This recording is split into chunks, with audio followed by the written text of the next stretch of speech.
Why are there no dragon riding RPGs? We'll talk about that and more on today's episode.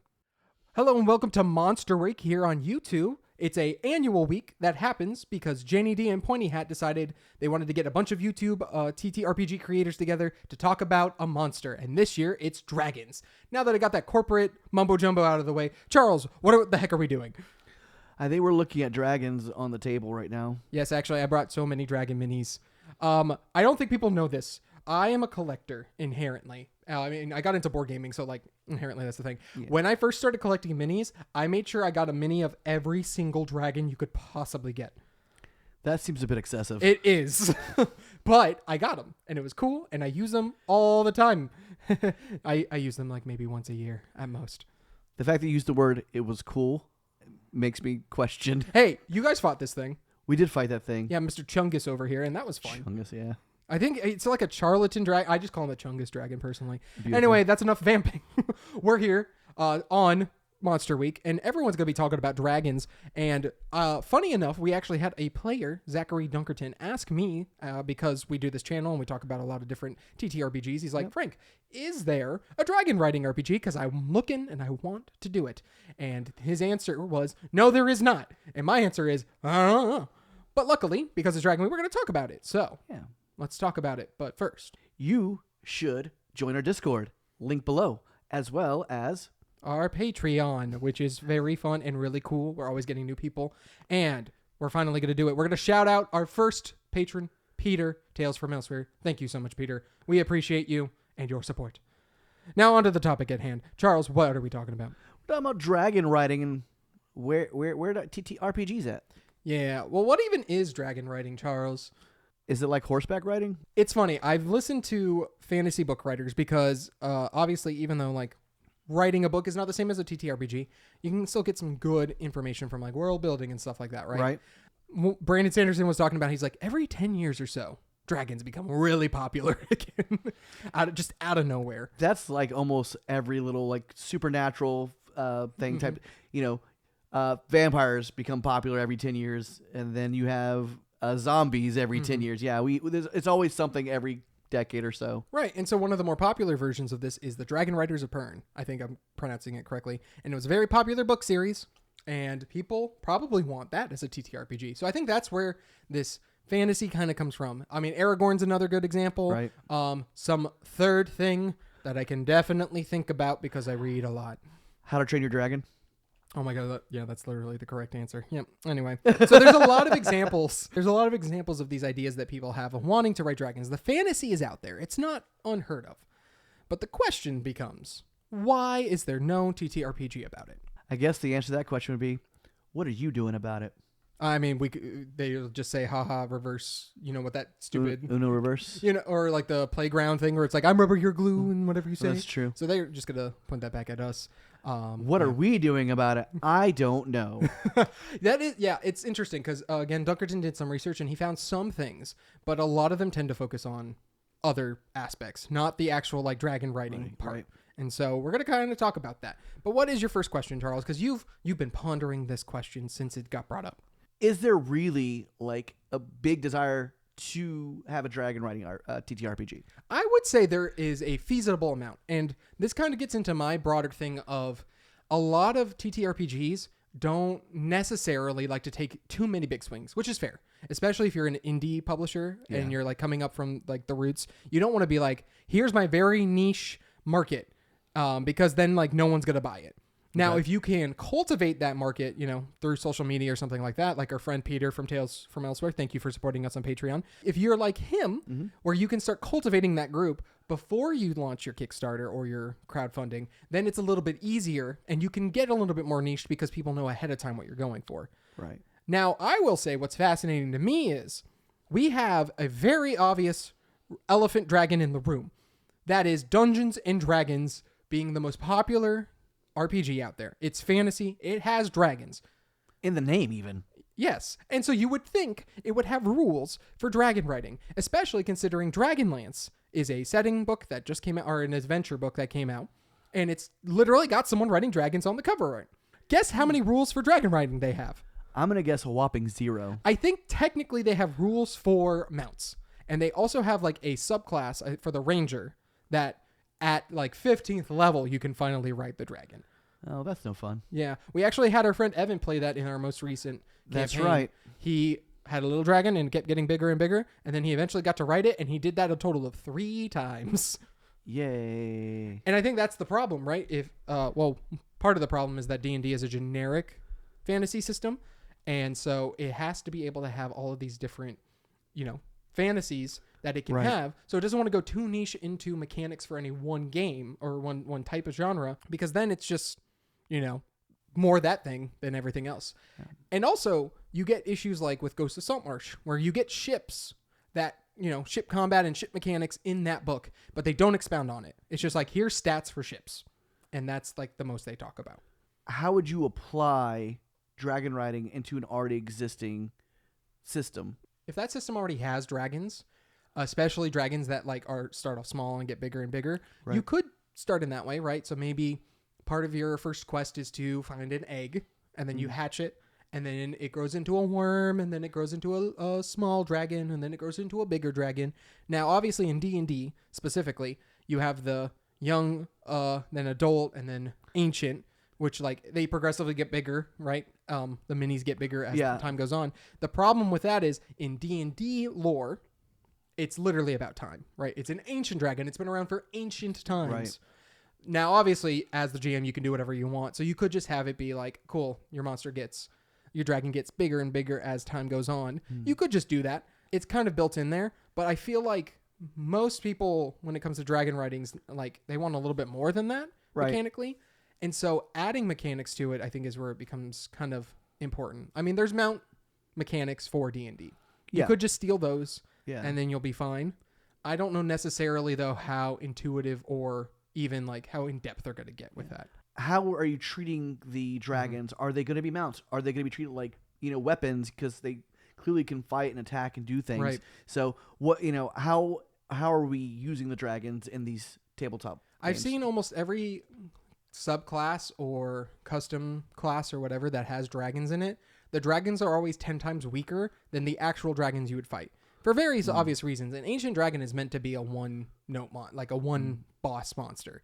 You can fight it just on its own, and it's going to be formidable. So obviously, just taking the stats from there, it's not going to be a good one-to-one. But then it makes your dragon kind of feel lame in comparison. Yeah. I remember Evan playing with his dragon, and it's cool, he's going to do a breath attack, and he does 2d6 of damage at level 10. And it's that's lame. Yeah. It was actually more beneficial for his dragon to give his attacks more damage rather than the dragon to do anything.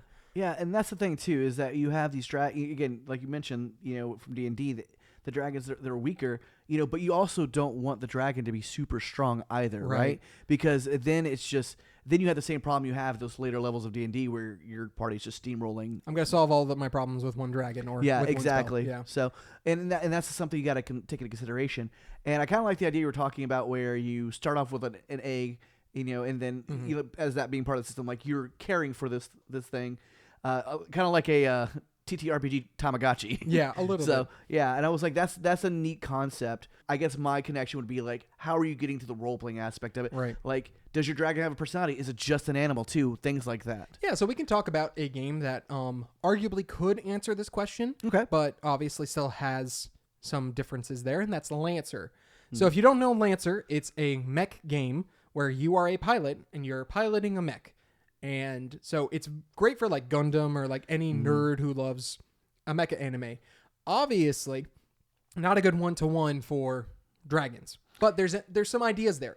Yeah. And so what we're looking at is you have the pilot of the mech, and it's more there's specific mechanics for just the pilot. Right. There's rule light mechanics where it's here's phrases that you can roll for and use outside of your mech. But then when you're in your mech, the combat gets a lot more crunchy. It gets a lot more strict. You have to have synergies with the people you're playing with, so that in that way you can, do some interesting stuff in combat. So you could do something like that, where there's you off your dragon and then you in the dragon. But that doesn't bring up your point of most people kind of want the bond with the dragon to be something. You want to role play the dragon a little bit, but then that begs the question: who's role playing the dragon? Because I think some players want the dragon to have a personality, but they don't want to be the one role playing the personality necessarily. Yeah, I think a lot of people struggle. we talked to someone recently on our Discord who said they play a bunch of different characters, Mm-hmm. and that seems like a fun idea to me too. But it would get tough, especially as a GM, and GMs know that when you're playing multiple NPCs and your NPCs are interacting with one another, that becomes kind of a challenge because it's like you got to make sure you're doing it justice, Right. And so in asking the GM to give personality to your steed, your dragon, whatever. Again, while that could be the responsibility of the GM, is also expecting a lot out of the GM, I think, at the same time. Yeah, so, I mean, you could go the route of, like, the dragons are intelligent, so, like, you can interact with them, but they never make anything more than, like, growl noises, right? They're less smog-type dragons where they, like, are big and powerful and they can talk, and more, like, domesticated, which then could bring up an actually interesting point. Yeah. You can have bigger dragons that are out in the wild, and because they're not tamed, they're more humanoid to some extent. Oh, I see what you're saying. They can talk, they can, like, they have these traits that make them want to dominate things. And so the domesticated dragons are smaller, but they're less volatile in that regard. So that's an interesting world building idea you could look into. I had a similar idea. I'm like, that's a cool concept because I was wondering, like, wild dragons versus domesticated dragons. Yeah. So, okay, we have this hatchery basically of dragons. We are hatching them, we're training them, and then we're teaching them our ways.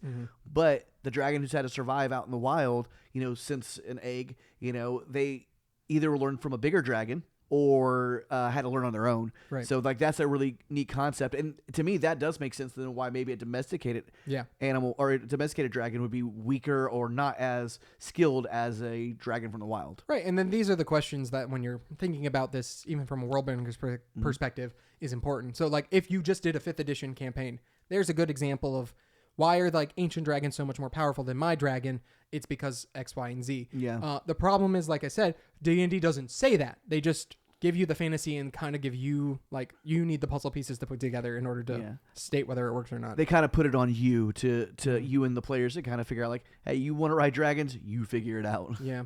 And then, of course, the question becomes of how tactical the combat's going to be. Yes. Because obviously you want some people who want it to just be role play, and you want others who want it to be more tactical. And if you like tactical games, do you see what I did there, Charles? I saw what you did there. If you like tactical RPGs, we got a sponsor for you. Indominate is running its Backer Kit campaign right now. It's a tactical-focused superhero RPG with over 400 character options for powers and all of these great things. We've gotten a chance to play it. You can check out our one-shot if you want to see how the system is run.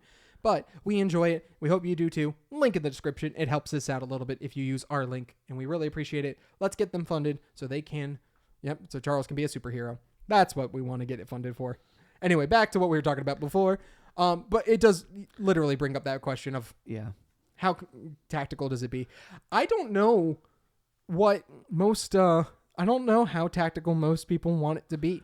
I don't know, genuinely, because I feel like the book nerds aren't necessarily going to want it to be too tactical. Yeah. But knowing Zach Dunkerton, he wants it to be tactical. And I think it should be. I think it should be more tactical than not, in my opinion. Because if you're going to have it in your system, if it's going to be a niche type thing, if it's going to be, if there's going to be mechanics surrounding it, it needs to be a little tactical. Or actually more tactical than you'd want it to be honest. Because you don't want to have things for, flight. How they attack, your bond with them, like. Are you attacking together? Things like that. There's a lot of things to take into consideration when you're, again, even like if you look at just even mounts. The mounts are there just to ride. In like Dungeons and Dragons, right? They're to get you to point A to point B a little faster. There's no like my horse. Okay, I'm riding a bear. My bear can attack. Yeah, but it's not the same idea as riding a dragon and having like aerial combat too, which would be phenomenal. I would love to see. That would be. I think that's probably the thing I'm interested in most in having a dragon riding tabletop game is having aerial combat. And again, I'm an RPG guy. I'm a role playing guy, so I want to role play too. But it'd be so much fun to figure out how dragons, flying around. Because again, it limits or it kind of opens up the world a little bit more. You don't have to worry about like movement on ground. There's usually nothing in the air, so you don't get the difficult terrain unless there's like a mountain or something in the way. Yeah, that actually brings up a great point because now you're going to be working in 3D. That means you're expecting GMs to be able to have different levels for height, not just like the 2D maps that we usually use. So you're asking for a lot of additional things. And so you could just have it be rules light, right? The rules light method is going to be the easier option in the sense of like, instead of being like you're this many feet away, being in 3 dimensions, it's okay. you just go after the guy. Yeah, you use all your movement to get there. Yeah, you're going to do your really cool move. So that's kind of a point in the rules light column. Yeah. Because I think if you're going tactics, like you're going to have to think in 3 dimensions, and that can get crazy for sure.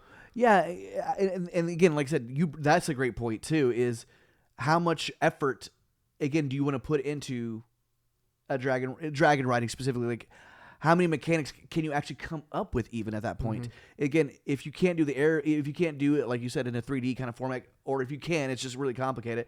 Like, how much simpler can you make it other than like, just rolling some dice? Okay, your dragon does it. You know. Honestly, I'm kind of in this conversation, I'm leaning more towards a rules light thing in the sense of interesting not having like specific actions that you can take. Gotcha. Because then you start to have to get into things like, if I'm above you, how does a line work? And then stuff like that. And rather more like generalized actions. So like you could have aerial dive.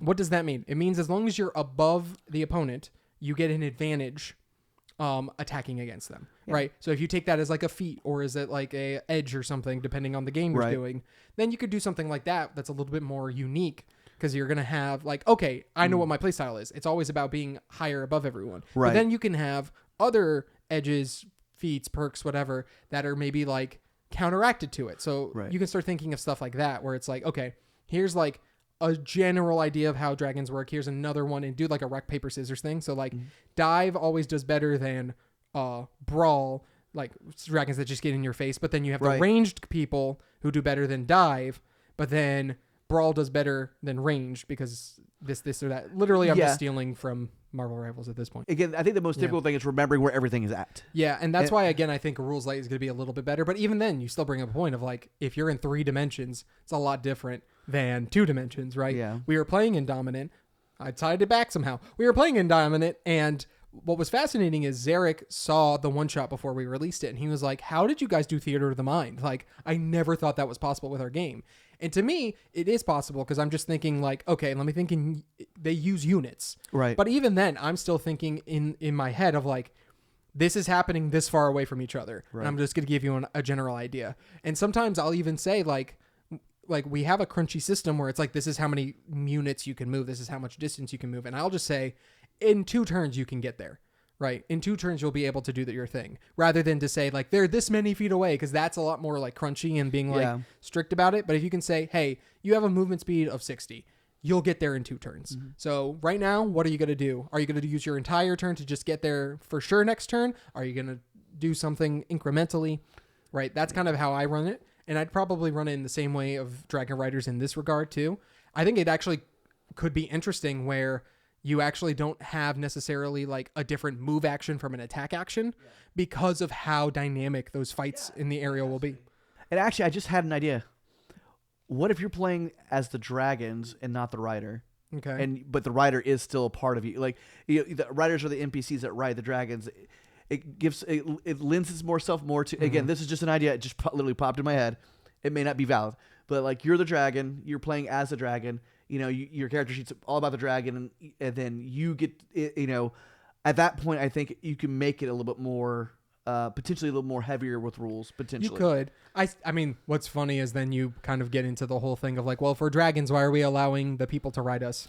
Well, and I think that's actually an excellent like plot point for the game itself. It's like, you have these wild dragons, like, and like, imagine someone coming out trying to tame a wild dragon. Like, why would I let you ride me? Well, and again, I think that what's more interesting is just being able to roleplay both. Yeah, and I agree. I think role-playing both would be great. I think the dragon and the player, or the player's character and the player's dragon should both, be played by the player, in my opinion. Yeah, and then you can do something like you have a bond that is like telepathic. I know there's a fantasy book series that did, I think Aragorn is literally what did that, where like there's a part of you that like merges together, and so you're like a little more similar. And so that could be an interesting idea where it's like the dragon is actually a aspect of you like to the extreme. Right. So you have a dragon that's like there's 2 dragons in you. Oh goodness. So you could have a dragon that's like this character has a flaw, and that happens to be what the dragon is like amplifying. And so as the character is stopping the dragon from going to the flaw, he's working on himself. Or you could have a version where it's like an insecurity, right?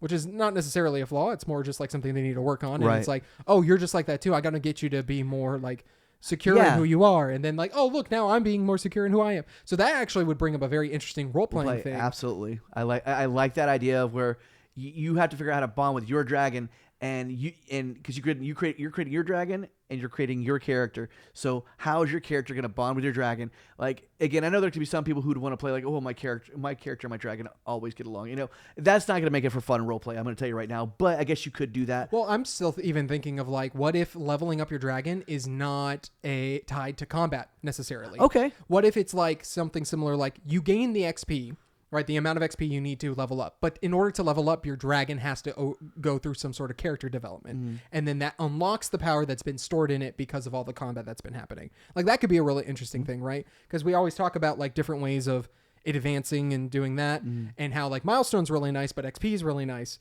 This is kind of an interesting way of like you XP to get to the point, but then if you want to unlock to the next level, you have to do something like role playing. And then that kind of feeds in together where it's, you have the mechanics, but then you also have the role-playing part, and now both of them are together in that regard. It feels like we're coming up with our own like idea for TTRPGs and how they should be ran. Yeah, at this point we need to make a generic system and then kind of do what Peter's doing and do like different genres for it. I think that'd be funny. So hey, if that's something you guys are interested in seeing us do, let us know in the comments.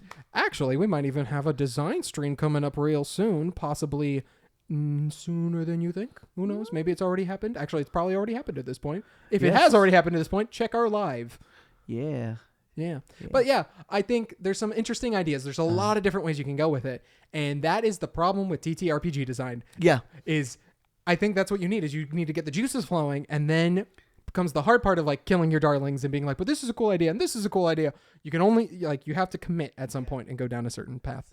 The more we talk about this, I'm like, I think there probably is a place for it. Yes. It's a matter of how you want to implement it. Is it going to be a major thing in your game? Is that the big focus? Because if it's a big focus, then I think you're going to want to have a lot of mechanics surrounding it. You don't want to... and you want everyone's dragon to feel different. Yeah, exactly. Right? Like, and that brings up my next question, I guess. The next thing is the variety of dragons. You know, will you be able to fly every dragon?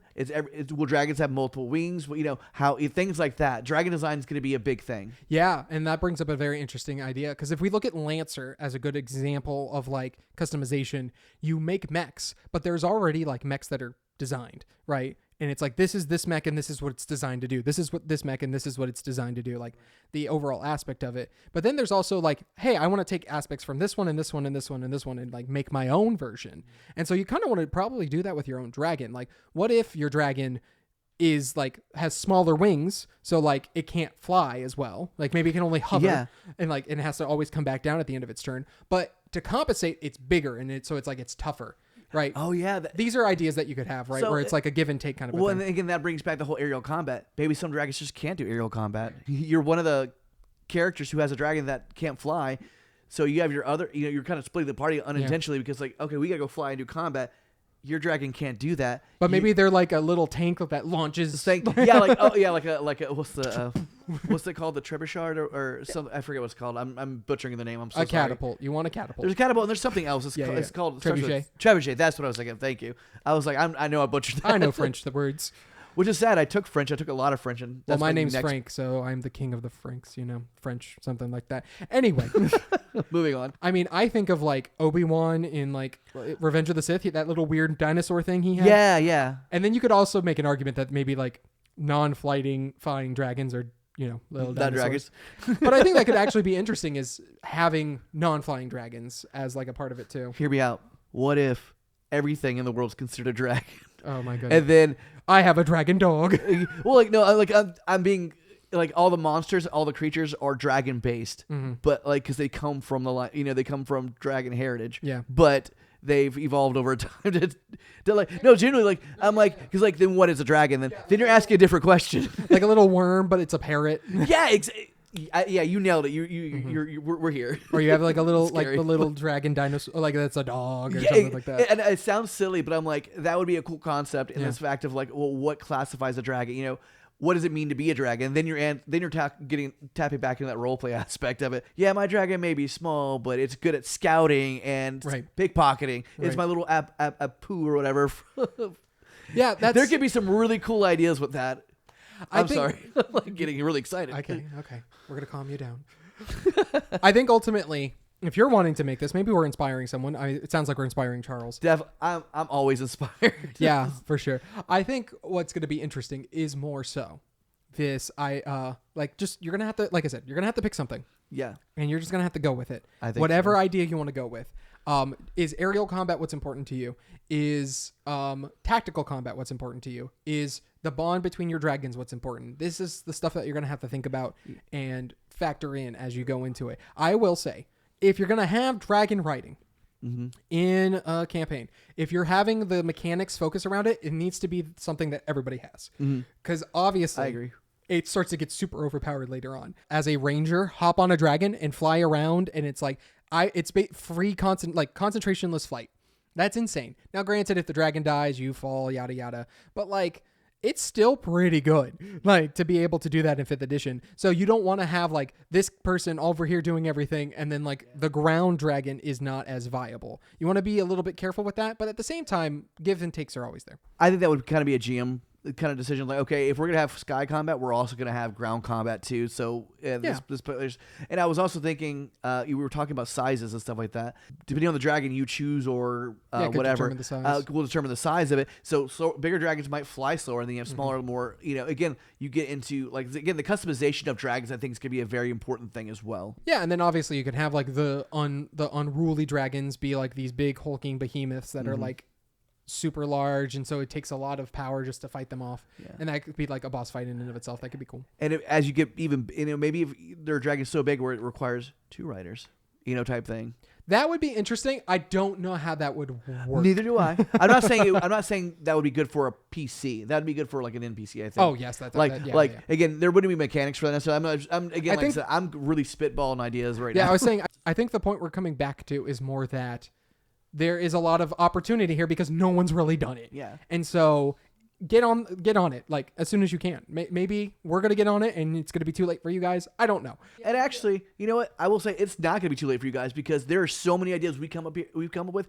All these are not going to work together in one tabletop game. That means there are plenty of opportunities with this tabletop just idea that you can build off of. Even like the whole, you had the target acquired. Yeah. You think that there's only going to be one Hitman-based game? No, there are so many things out there. Look at all the games again, Pathfinder, Dungeons & Dragons. There's so many fantasy RPGs. Find your niche. Find that one mechanic that separates you. It doesn't have to, again, you don't have to reinvent the wheel. That is something Frank is always reminding me about when I'm coming with my ideas. So he's like, dude, you got a lot of ideas. We got to focus in on a few, and that's why I need Frank to help me with these things. Yeah, I found that when it comes to design, because I'm at my church, we're designing a card game. Yeah, that stuff, and there's another guy, Jason, who's like, "Oh, here's the text, and it's super long," and I'm like, "Okay, we're gonna take this, and we're gonna." Now it's one sentence. He's like, "That is much better," and I'm like, "Yeah." He's like, "Cool, I'm gonna steal it and claim it for my own," and I'm like, "No," but I mean, again, that having design partners is always nice. Having people you can come back to. If you're interested in designing, obviously we have our Discord. I know we have a bunch of designers in there, or people who want to be designers. Yep. Always feel free to post in there and be like, for feedback and stuff like that. If you're wanting specific feedback from me or Charles or both of us, we're happy to do it. Yeah. It's possible if we get too much, we might have to figure out the better way to narrow it down. But I think it could be a really fun opportunity. I'm always down for it. And obviously everyone really enjoys the customization. I think that is something that naturally happens, especially if you're a GM. Yeah. You're always inevitably going to make your own thing. And so we're just wanting to help spread the creativity, maybe inspire somebody to make a dragon riding campaign. And then when we open the book, we can be like, oh, hey, look, it says, thanks, Frank and Charles. Like, if that's all we get, we're perfectly fine. I'd be so happy with it. If we have any influence on you at all and we inspire you and you thank us, even not verbally, if you just said, shout out to Frank and Charles at What is Tabletop, I'd be like, I can die happy now. Yeah, for sure. If you have ideas, go ahead and put them in the comments. We promise not to steal them unless they're really good.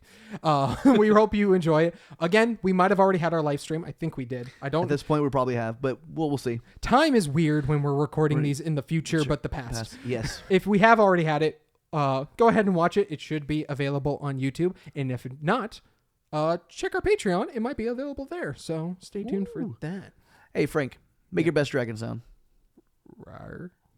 That was pathetic. Yeah, I don't want to blow out the mic with my... You're right. You do, go. You know what? You're right. We should do this right there. Stay waiting. Smell real.